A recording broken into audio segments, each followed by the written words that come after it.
Hi everybody, this is the Algebra 2 video on using interval notation. Now CPM uses the numbers like it goes 1.1.2.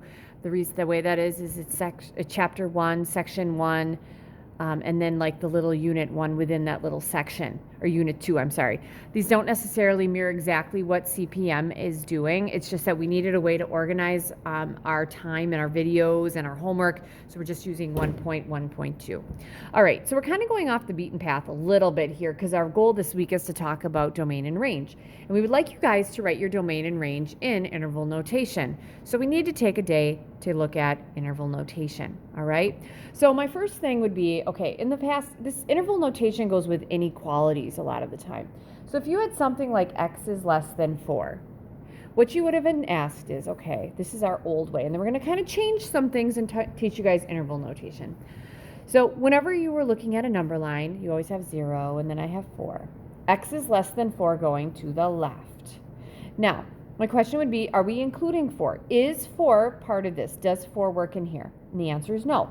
But like 3.9999999, that totally does. So we need to come up with a symbol above this so that it does. So in the past, whenever we had less than or we had greater than, which means it didn't include it, we used an open circle, right? We're no longer using that.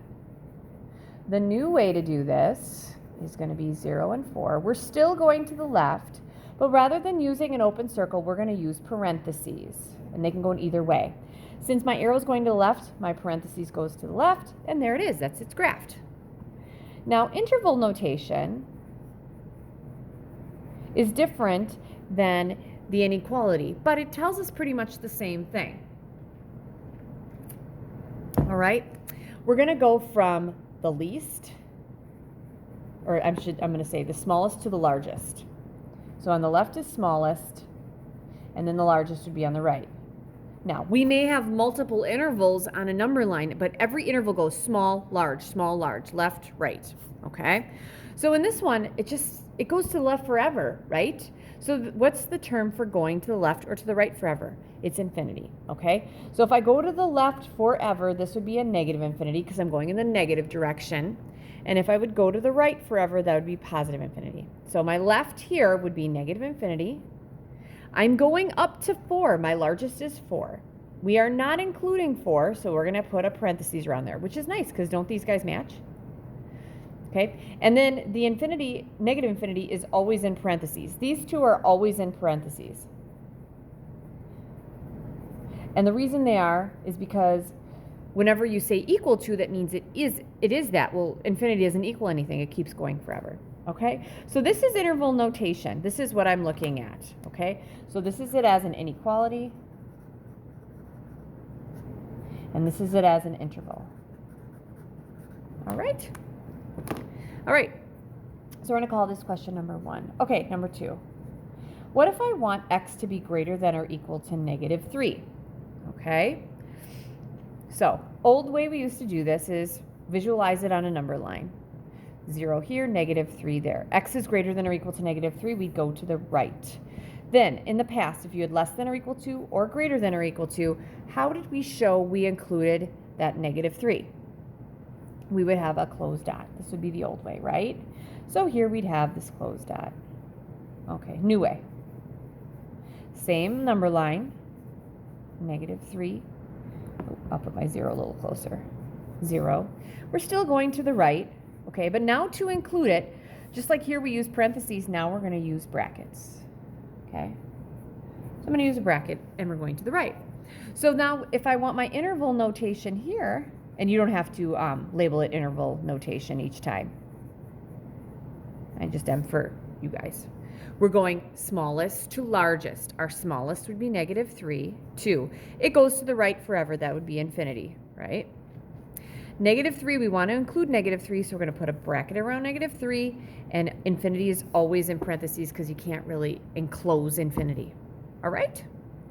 All right, so let's look at something else with those. Number 3. Now, you've done some things with compound inequalities. If I have x is less than or equal to negative 4 and less than or equal to 7, what would that end up looking like? Okay, so let's look at this here. We'll do the new way right away, okay? we'd have -4 here and then 7 there, and then I'm going to put a 0. Probably should have 0 closer to -4, but not a big deal.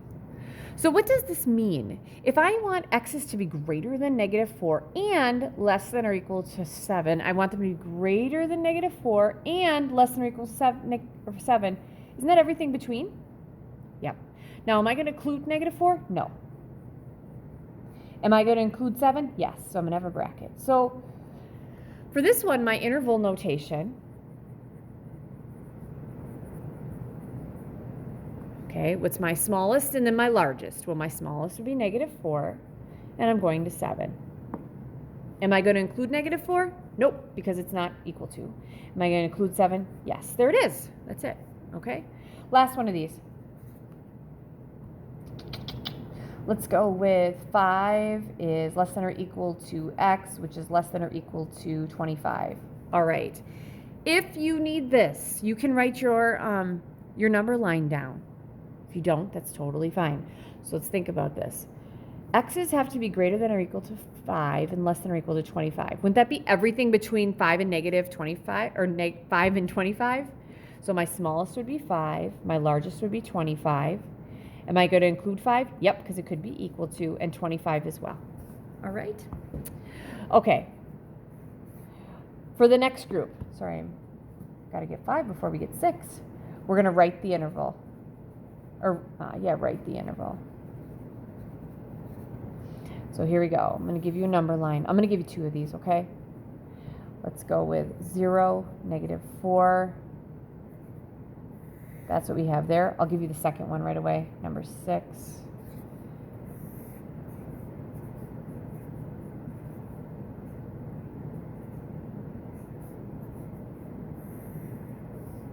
All right, so we're going to write these intervals from number lines, and then the next thing we're going to do is write some number lines from intervals. And we'll just do 2 of those.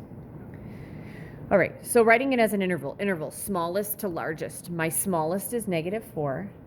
It goes to the right forever, that would be infinity. And it's positive because it's going to the right. All right, am I including -4? Yes, I am. Am I including infinity? I can't. It's always in parentheses. And that's it. All right, next one.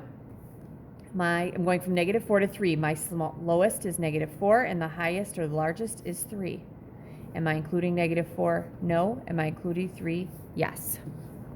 I know I went through that quickly, but hopefully that was easy. Okay, 7 and 8. 7, let's go with this. Let's go with -3 to 10. And 8, let's go -infinity to -2. Hopefully I didn't repeat many of these. I'm just making them up. All right, so we're going to put these on a number line. So here we go. On my number line, 0, -3 would be here, and 10 would be there. All right, we got to go between -3 and 10. So we're going to have a line there. We're not including -3, but we are including 10. All right. Okay. Bonus for those of you that can figure this out as an inequality. X has to be what? Greater than -3 and less than or equal to 10? There you go. That's your inequalities that you guys have had before. All right, last one, -infinity to -2. So here we go. So if I'm going from -infinity to -2, that means I'm going from -infinity up to -2. Am I including -2? No. So if I want that as an inequality, bonus points, x is less than -2. All right, so that's just a short video and interval notation. I hope you guys feel comfortable with that. Your assignment for this is on Delta Math. Good luck.